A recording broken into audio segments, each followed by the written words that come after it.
I want us to begin with a short review of the end behavior of polynomials.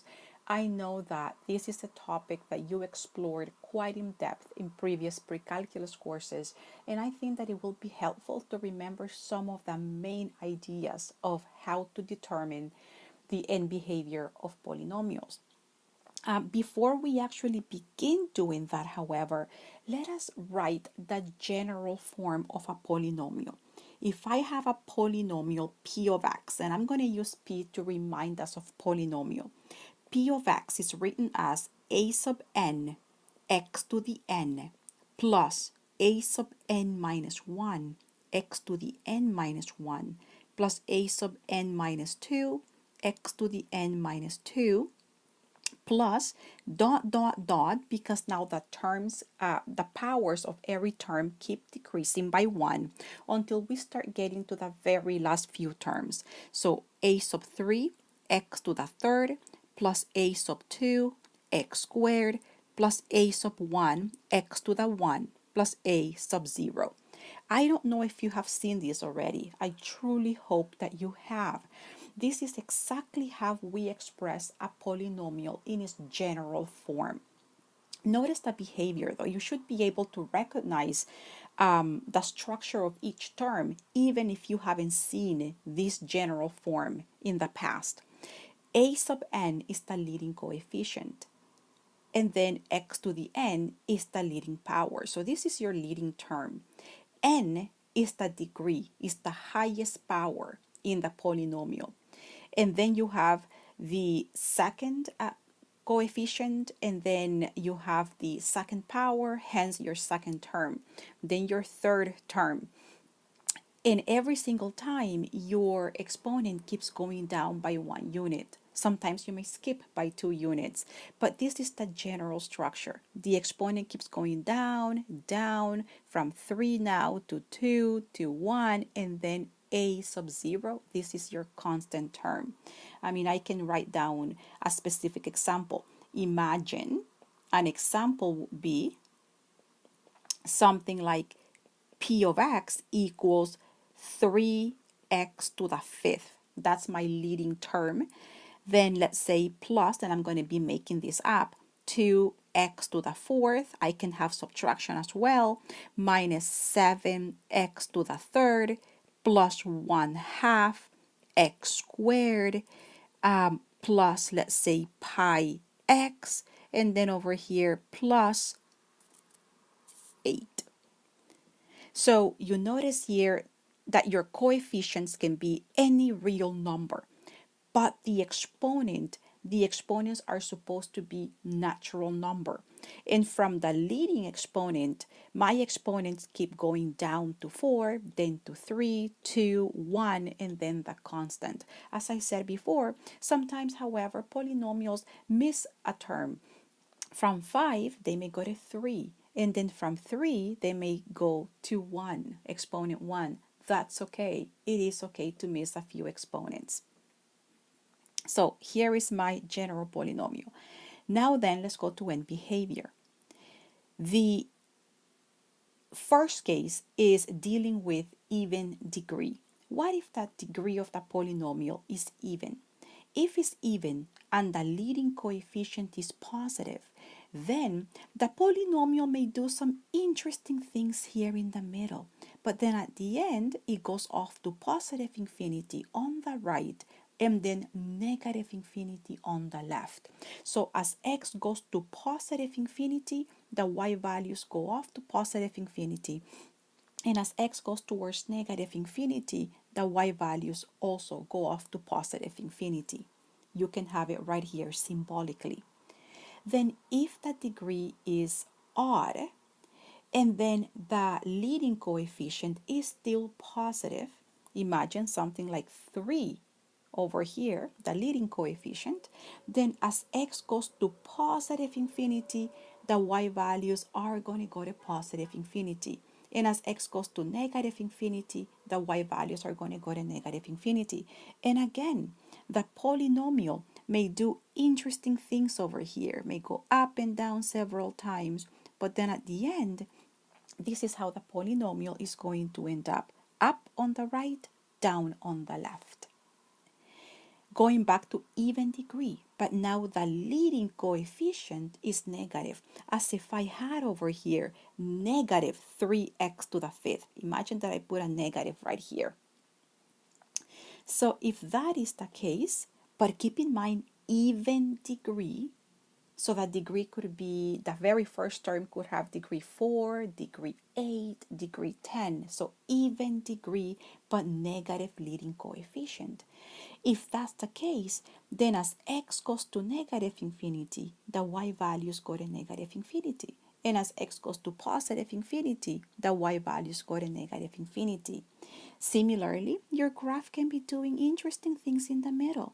The point is that this is going to be the end behavior at the end. And then if the degree is odd and the leading coefficient is negative, now you have the opposite as in this case right here. When x approaches negative infinity, the y values go off to positive infinity. And when x approaches positive infinity, the y values go off to negative infinity. So I'm hoping that you remember that, because I am going to use this analysis in the first example that I will tackle next.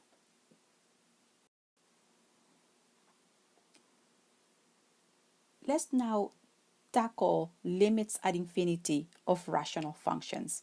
If you remember, a rational function is a function. So right here, a rational function, let's say r of x, is a function that is made up of a polynomial in the numerator over another polynomial in the denominator. So in other words, a polynomial over a polynomial.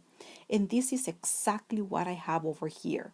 They're asking me to find the limit as x approaches positive or negative infinity of this rational function. I see a polynomial, a quadratic, over another polynomial, another quadratic. So if I want to do this, and let's say that I want to begin by applying my limit laws, the laws that we discussed in the very first video of this section, then that means that I would have here the limit as x approaches positive or negative infinity of 3x squared minus x minus 2. This will be divided by the limit as x approaches positive or negative infinity of 5x squared plus 4x plus 1. And then what I want you to do is to try to remember the end behavior of polynomials that we just discussed a few seconds ago. So the limit as x approaches positive or negative infinity of a quadratic. Remember the end behavior of a quadratic. A quadratic has an even degree, and this quadratic has an positive leading coefficient. So the end behavior would be up and up. That really means positive infinity in the numerator.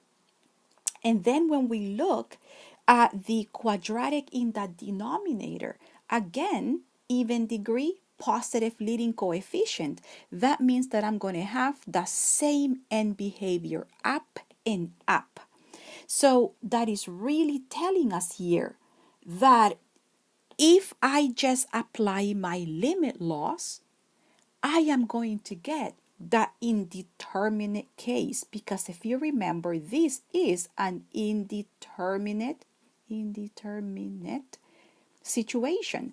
Infinity over infinity says nothing about the value of the limit.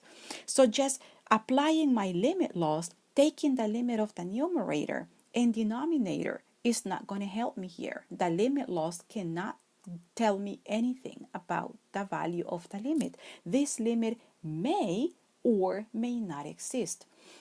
So if the limit laws are uninformative, then I'm going to have to find another way to tackle my limit, to try to investigate what is truly happening with this limit. But this approach of applying the limit to the top and the bottom is not taking me anywhere because I get infinity on top and infinity below. If I would have gotten infinity over something finite, then we know that we can use limit law number 6, I believe. I believe it was number 6. That will be infinity. Or if I would have gotten a finite limit over infinity, that becomes 0. But infinity over infinity, indeterminate, says nothing. So we have to switch gears and see what else to do here. All right, so let's try something else. And this is usually the trick in calculus. Every time that you're given a limit at infinity of a rational function, this is what we tend to do. I'm going to do 3 such problems, and after a while, though, you're going to start seeing a pattern. So the process that I will show you right now will seem a bit lengthy, but once you notice a pattern, we're going to have shortcuts. That's the beautiful thing. All right, so what we're going to do is the following. You're going to look at the denominator, only the denominator, and you're going to choose the highest power, the term, the variable, or the power with the highest term in the denominator. In this case, the highest degree that I see there is x squared. X squared. So every single term in the bottom and the top will be divided by the highest power. I am not going to divide by 5. I don't care about the coefficient. I just care about the power, x squared, because x squared is the largest power in the denominator. I don't choose the largest power in the numerator. I choose the largest power in the denominator. So why don't we go ahead and do that? Let's divide every single term by x squared.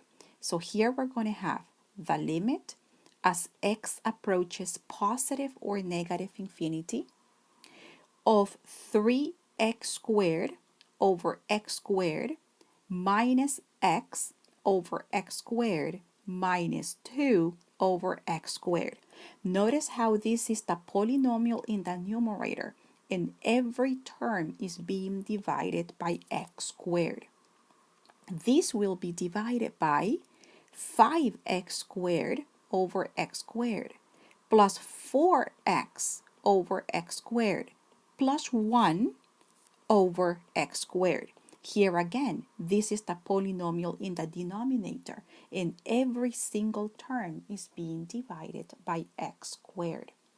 So now what we're going to do is simplify each term at a time. So in this case, we're going to have the limit as x approaches positive or negative infinity, and here x squared will cancel out, so I'm going to have 3x. Here we have x over x squared, so that is going to give me minus 1 over x, and then the last term will stay as is. So like this, and then here x squares will cancel, and then here this will simplify in the second step. So 5 plus 4 over x minus 1 over x squared. So again, we have not changed the expression. We just changed how it looked by dividing by x squared. And we didn't change that because since we divided every single term by x squared, then this was kind of equivalent to dividing by x squared is like multiplying top and bottom by 1 over x squared over 1 over x squared. Essentially, that's what we did. We took this entire expression and we multiplied it by 1 over x squared over 1 over x squared. And this over here is equal to 1. So we haven't changed the expression. We just somehow we re-expressed every single term. All right, so now what I want you to notice is the following. Can I at this stage apply the limit laws? and apply the limit laws in a way that I will not get an indeterminate answer. And I'm hoping that you can notice that yes, if I apply the limit to the top and the limit to the bottom, now all of these terms by themselves will have a limit, a finite limit. I will not get the indeterminate. This is a constant. The limit of a constant is the constant. And this is 1 over x. That's a power function, as a power term. We already know from the second video in this section that the limit at infinity of 1 over x is 0. This is another power function here. This limit is 0. This limit is 5. This limit is 0, and this limit is 0.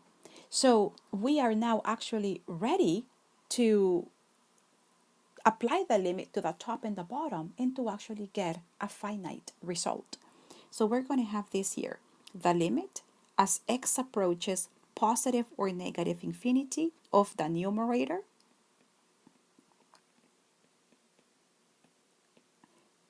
divided by the limit as x approaches positive or negative infinity of the denominator. Okay, continuing here. And I want you to notice now that we apply the limit to the first term, if you don't mind, I'm going to skip the step of writing the limit as x goes to positive or negative infinity of 3, the limit as x of this one, I'm going to save a little bit of time by not applying the limit to every single term. Hopefully you don't mind. So if I apply the limit to the first term, this limit over here, that is going to just give me 3. Then when I go the limit to the second term, 1 over x, that is going to give me 0. And then the limit to the third term, 2 over x squared, that is going to give me 0 as well. Then I go to the bottom, the limit to the bottom here, that is going to give me 5. And then the limit to the second term, 4 over x, that is going to give me 0. And then the limit to 1 over x squared, that is going to give me another 0. So then I end up getting 3 divided by 5 as the value of this limit. How beautiful. At first, when we tried to apply the limit laws, we got an indeterminate answer. But now, just by multiplying top and bottom by 1 over x squared, which is equivalent to dividing every single term of the numerator and denominator by x squared, just by doing that, and then trying the limit laws again, we actually got an answer of 3/5. And again, on purpose, we chose the largest power in the denominator. And you're going to see me do that over and over again in the examples that will follow. Let's continue evaluating limits. This is now the limit as x approaches positive or negative infinity of another rational function. The only thing is that now the degrees are different in the numerator and denominator. So because the degrees are different, as I analyze the end behavior right now, I am going to consider the limit as x approaches positive infinity only. If you remember, in the previous example, I never separated the plus or minus. Right now, I'm going to do that just in my quick analysis of what happens at positive infinity, what happens at negative infinity. I'm going to even do that in green here. So what happens to the limit as x approaches positive infinity of negative 2x squared plus 4x minus 3 over 5x to the fifth minus 2x to the third plus x. And what happens to the limit as x approaches negative infinity of negative 2x squared plus 4x minus 3 divided by 5x to the fifth minus 2x to the third plus x. So what happens in this case? Let's see. Well, The numerator has an even degree, but a negative leading coefficient. So remember that short review that we had of polynomials. Even degree, negative leading coefficient. That means down, down in both cases. So as x goes to positive infinity, I have infinity divided by. Now the denominator has degree 5 and a positive leading coefficient.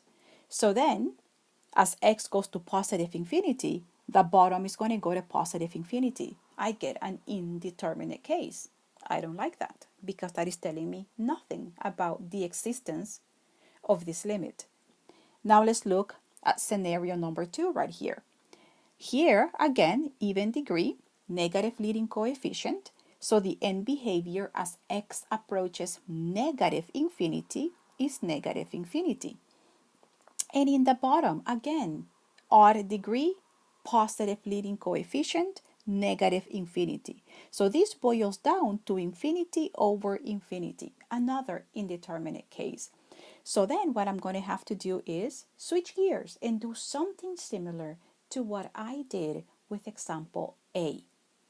I will look at my denominator. I will choose the highest power. I will exclude the coefficient, just the power, x to the fifth. And we are going to divide every single term by x to the fifth. Every single term. As I am doing that process, I can still keep the plus or minus infinity together. The separation only happened here while I was specifically examining the end behavior of the top and the bottom. But while I carry that long analysis, I can keep the plus or minus. At the end, when you take the limit, you notice that the plus or the minus is irrelevant. Some of the terms are going to go to zero. So exactly what happened in part A, but you're going to see it again in part B. Okay, continuing. Let's divide every single term by x to the fifth.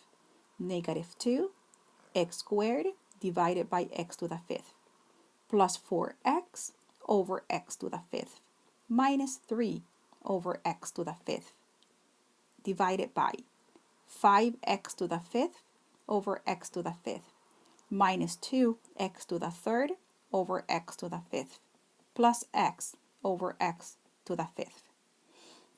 Now let's simplify. Every single term needs to be simplified.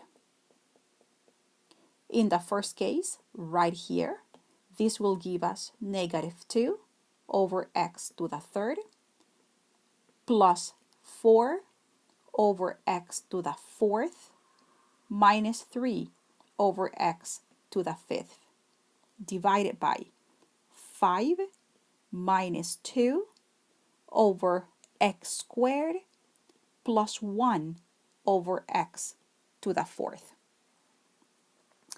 And then what's going to happen is that now now that everything has been reorganized, I'm going to go ahead and apply the limit to the numerator and the limit to the denominator. And I will try taking the limit again to see if I get something a little bit more productive. So this will be the limit as x approaches positive or negative infinity of negative 2 over x to the third plus 4 over x to the fourth minus 3 over x to the fifth. This is the numerator. Divided by the limit as x approaches positive or negative infinity of 5 minus 2 over x squared plus 1 over x to the fourth. Let me put brackets, brackets, and brackets. And now imagine that you do rewrite this by applying the limit to the first term, the limit to the second term, and the limit to the third term. In all of these three cases, because I have a constant over x to the third, x to the fourth, x to the fifth, these are power functions. We know that the limit of those fractions over there are going to go to 0. So I am going to have in the numerator 0, plus 0 minus 0. In the denominator, when I do the limit of the constant, the limit of this rational expression, or let's call it power expression, in this power expression here, we are going to get 5 minus 0 plus 0. That is going to give us 0 in the numerator, 5 in the denominator. But 0 over 5, we know, is equal to 0. So then the value of this limit, actually this limit exists, and it has a value of 0. How beautiful. There are two things that I want you to start paying attention to since right now, in case you haven't yet. Look at the original question, the original rational expression. The degree on top is smaller than the degree below, 2 versus 5. Once doing all this work over here, we ended up with the value of the limit being 0. So the degree on top is smaller than the degree below. 0 was the value of that limit. In the previous question in part A, the degree of the numerator was equal to the degree of the denominator. And the value of the limit was not 0. The value of the limit was 3/5. 3/5 is exactly equal to the ratio of the leading coefficients of the top and the bottom. And this is no coincidence. If you remember at the beginning of this video, I talked about developing shortcuts for finding limits at infinity of rational functions. Well, those shortcuts will have to do with the degree of the numerator and the degree of the denominator of the respective rational function. Another thing that I want to make a note of is that we're not going to have to be writing this analysis in green here. I was just doing that to get a sense of what would happen if I were to take the limit and apply it to the top and the bottom. And if you notice here, I actually separated the limit at positive infinity from the limit at negative infinity. And I was getting indeterminate here. But this was, again, just for me to get a sense of what was going on. However, from now on, and you're going to see that this is exactly what I will do in part C, I will no longer show this step in green. Every time that you are asked to find the limit at positive or negative infinity of a rational function, you can keep the plus or minus throughout until you get to this step right here, because pretty much the steps are identical in every single rational function.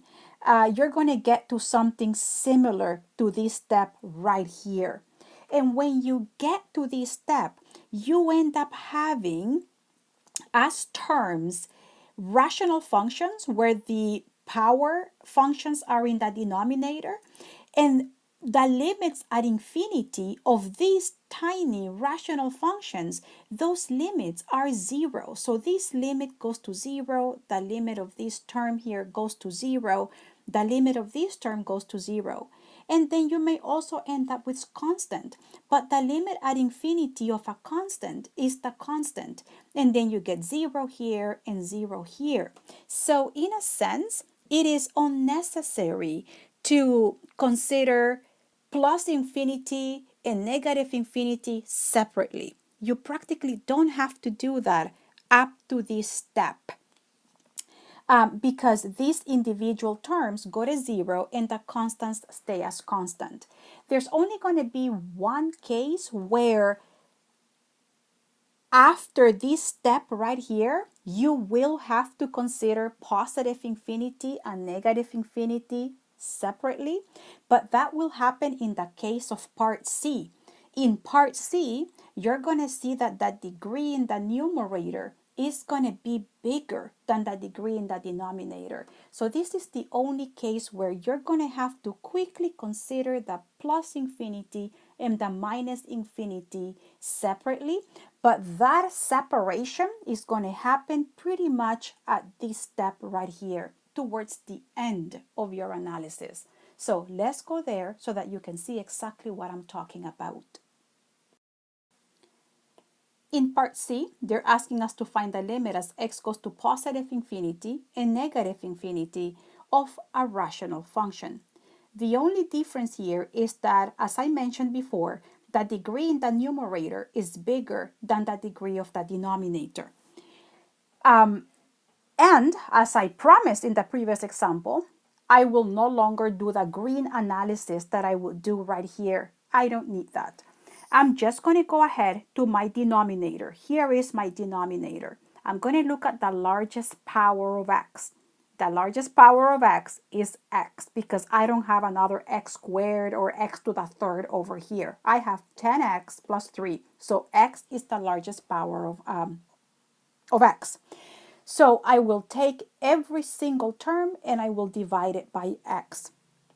Let's go ahead and do that.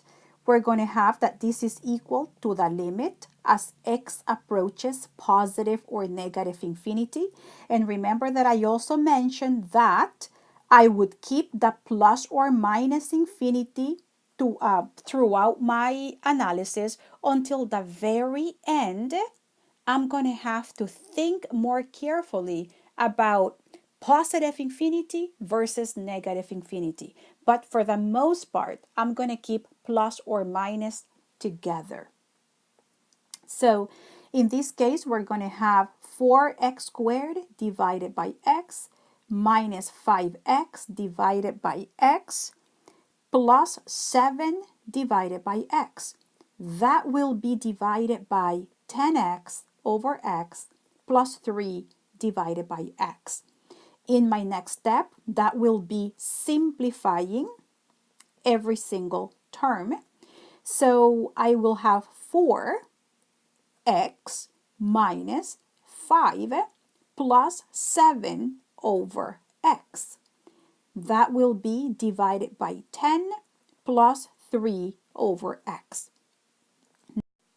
Now I will go ahead and apply the limit to the numerator and to the denominator. So then that is going to be the limit as x approaches positive or negative infinity of 4x minus 5 plus 7 divided by x. All this divided by the limit as x approaches positive or negative infinity of 10 plus 3 over x.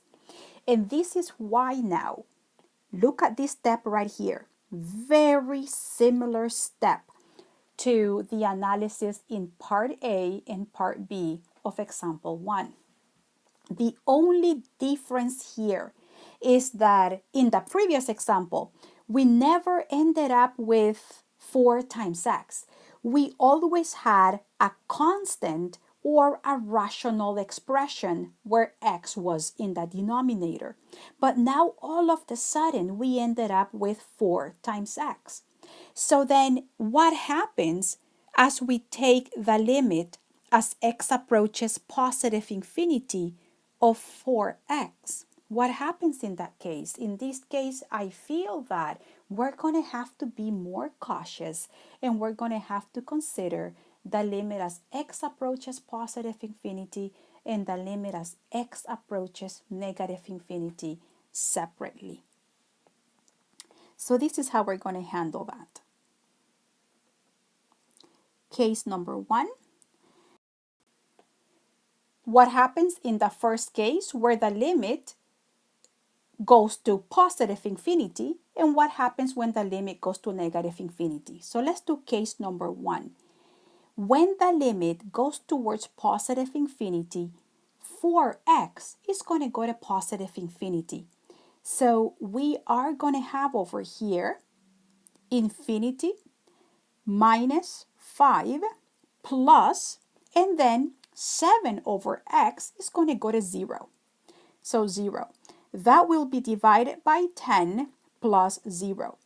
Then we're going to have in the denominator 10, and in the numerator we have infinity minus 5. Again, you can think of infinity minus 5 as subtraction. Remember though that it is a little bit sloppy because infinity is not a number, it's a concept, but it is not wrong if in your mind you think about it as a number. what infinity minus 5 is saying is that the y values are getting larger and larger and larger. And by subtracting 5, you're still going to be getting larger and larger in the positive direction. So infinity minus 5, something that is getting very large negatively, minus 5 will still be positive infinity. It will still be very, very large and positive. So here I am going to write positive infinity. And positive infinity divided by 10, again, infinity is a concept, but this is saying that if I'm taking a y value that is getting larger and larger and larger, and I divide by 10 every time, no matter what, this scenario will still go to positive infinity. So at the end, the final answer will be positive infinity. So the limit of this rational function is going to go to positive infinity as x approaches positive infinity. Now, what happens as x approaches negative infinity? In this case, we're going to have, number one, the limit as x goes to negative infinity of 4x. That will be negative infinity minus 5 divided by 10 plus, and 3 over x, as x goes to negative infinity, that is going to go to 0. Meaning that we're going to have again 10 below, and now we're going to have negative infinity minus 5. Well, that will just be something large but negatively. So negative infinity, in which case we're going to get an answer of negative infinity. So this is practically the only case where once we get to this step right here, we're going to have to think more carefully about separating positive infinity from negative infinity. And that tends to happen every time that the degree of the numerator is bigger than the degree of the denominator. But okay, enough said. Let's go now and establish the general rule so that we can then enjoy the result and hopefully develop a nice shortcut for finding these answers. Hopefully, we're not going to have to do all this work anymore. So, every time that we have to find the limit as x approaches positive or negative infinity of a rational function, this is a rational function because on top we have a polynomial over a polynomial. I am using different subscripts because a sub n can be different from b sub m. These are numerical coefficients and the degrees are different. Sometimes n and m, the exponents, are equal. Sometimes n is smaller than m. Sometimes n is bigger than m. So these things are going to vary. But this is how the rule goes. This limit right here will always end up being a sub n over b sub m, the ratio of the leading coefficients, times the limit as x approaches positive or negative infinity of x to the n over x to the m. In other words, the limit at positive or negative infinity only depends on the first term of the numerator and denominator. It doesn't depend on the other terms. In fact, I can completely ignore them. It only depends on the leading terms of the top and the bottom. Now these powers over here, they have the same x. So by rules of exponents, I can rewrite this as a sub n over b sub m times the limit as x approaches positive or negative infinity of x to the n minus m. And this is the fascinating result right here. This is what determines the limit every single time.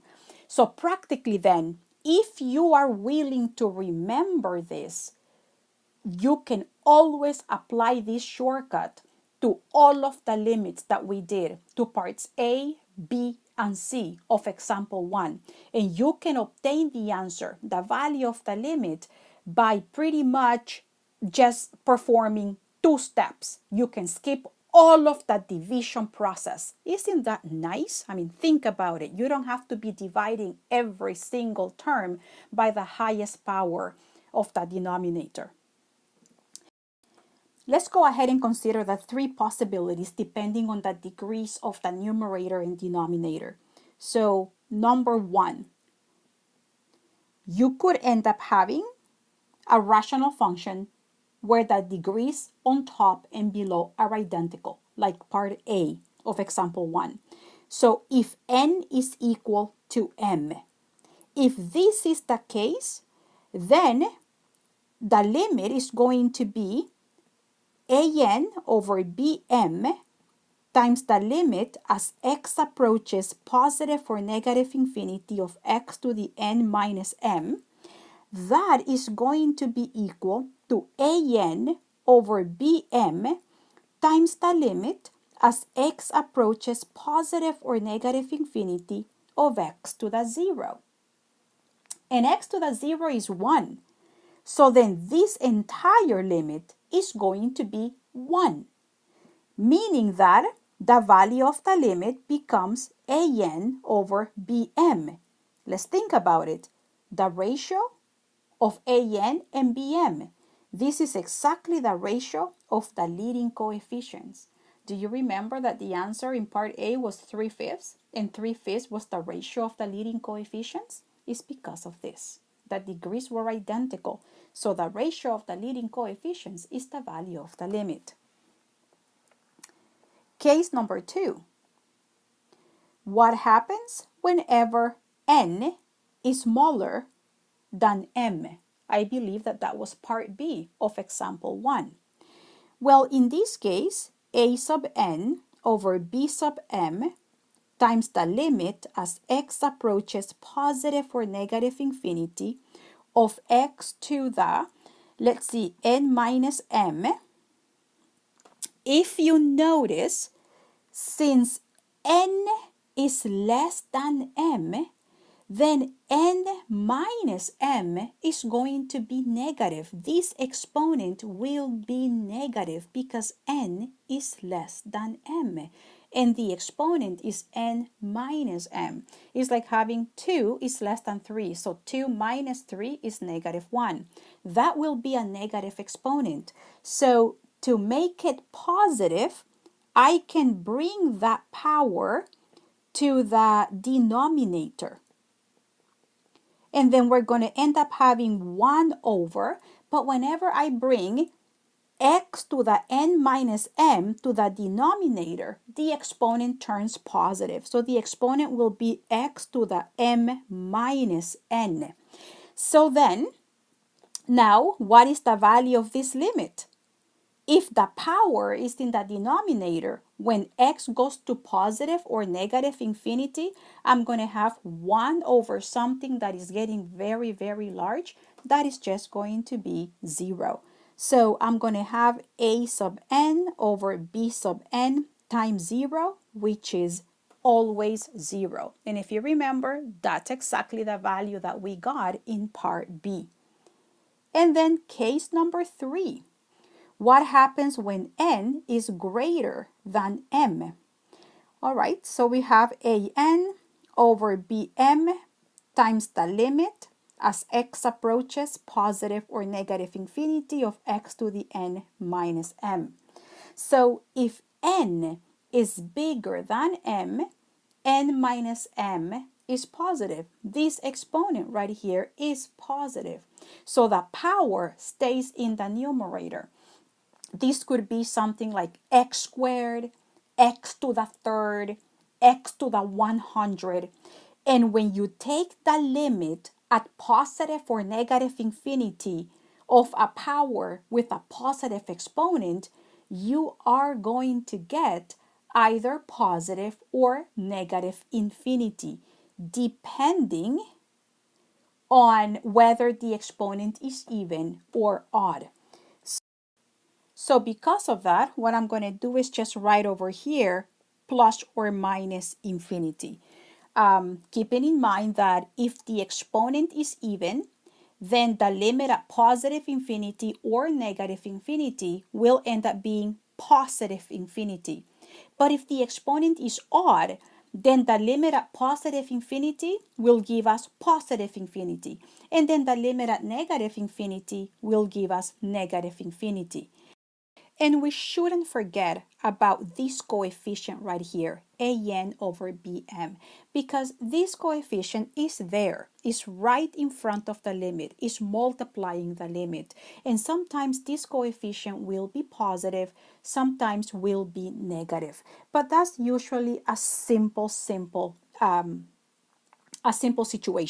In other words, if the coefficient happens to be negative, and for the limit, let's say you obtained negative infinity, then you know that a negative times a negative is a positive. So your final answer will be positive infinity. That's how you handle it, just like you handle signs with regular real numbers. A negative times a negative is a positive. So positive infinity becomes your answer. So I just want to remind you that there is a coefficient and that you're going to have to take its sign into account. That's it. Now that we develop our rules, I have copied the same three problems, and I want to show you now how you can tackle the solutions using the general rule, using your shortcuts, so that you won't have to be doing all that work anymore. And you can do the same thing on the AP exam in May. So this is how we're going to reason. Example number 1, we're going to go like this. This will be equal to the ratio of the leading coefficients times the limit as x approaches positive or negative infinity of x to the 2 minus 2. So that will be equal to 3/5 times the limit as x approaches positive or negative infinity of 1, which will just be 3/5. And you're done. When we look at part B, same idea.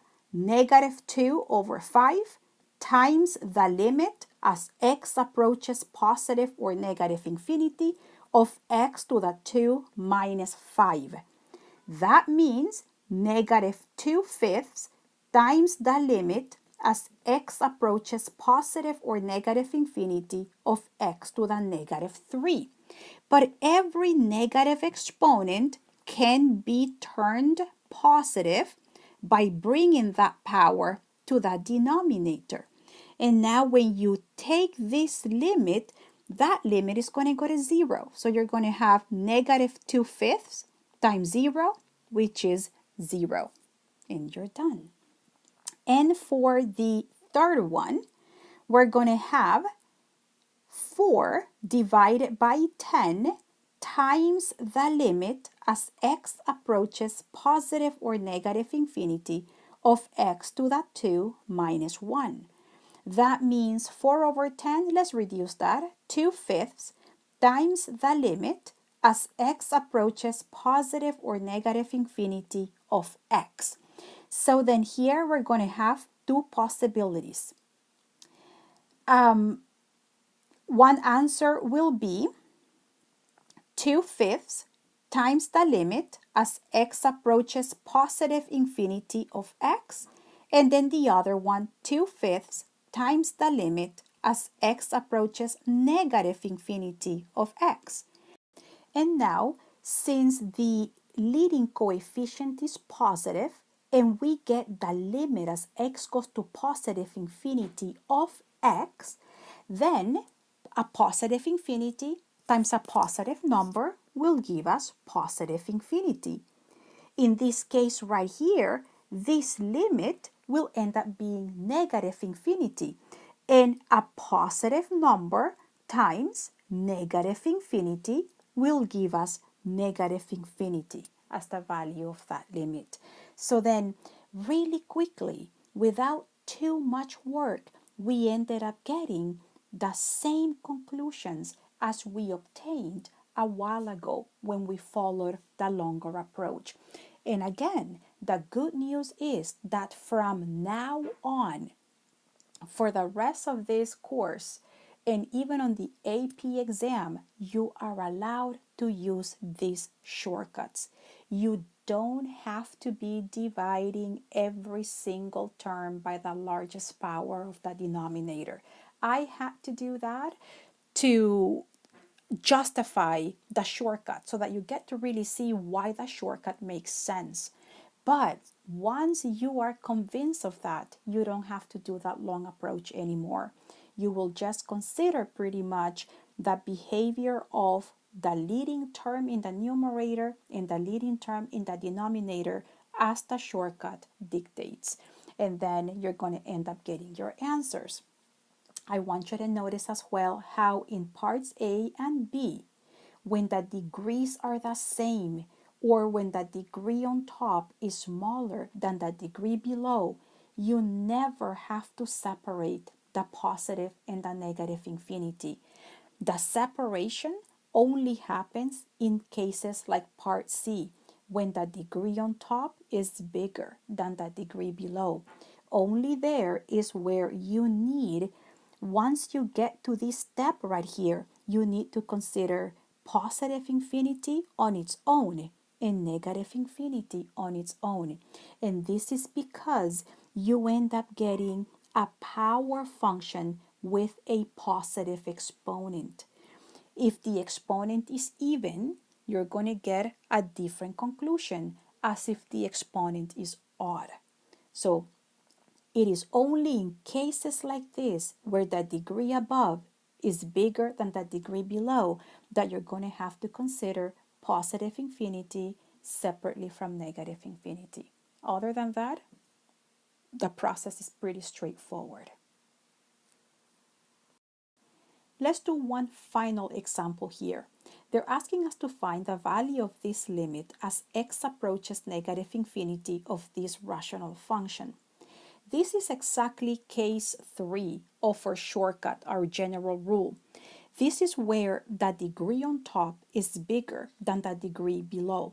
I was telling you there that we had to consider two cases. We had to separate positive infinity from negative infinity. In this case, there is absolutely no separation to consider, because we were asked to find the limit only in one direction. How nice. Sometimes that happens. Actually, that's going to happen a lot. I was giving you the worst possible scenario in my examples to give you something challenging. I was always considering two directions, plus or minus, plus or minus. But in some of the examples, you will only consider one direction, because that's how the problem will be written for you. So here, this is just a limit at negative infinity. So in this case, I apply my shortcut and I will never have to consider two cases. So jumping into the shortcut, this will be equal to 3 over 7 times the limit as x approaches negative infinity of x to the 8 minus 3. That's going to be 3 over 7 times the limit as x approaches negative infinity of x to the 5th. And now I want you to observe this limit right here. Since the exponent happens to be odd, then as x approaches negative infinity, x to the 5th will approach negative infinity. So we're going to have 3 over 7 times something very large but negative. That's going to give us something very large and negative, negative infinity. So again, we didn't have to consider two cases as we did in the previous example, because this was a limit only in one direction.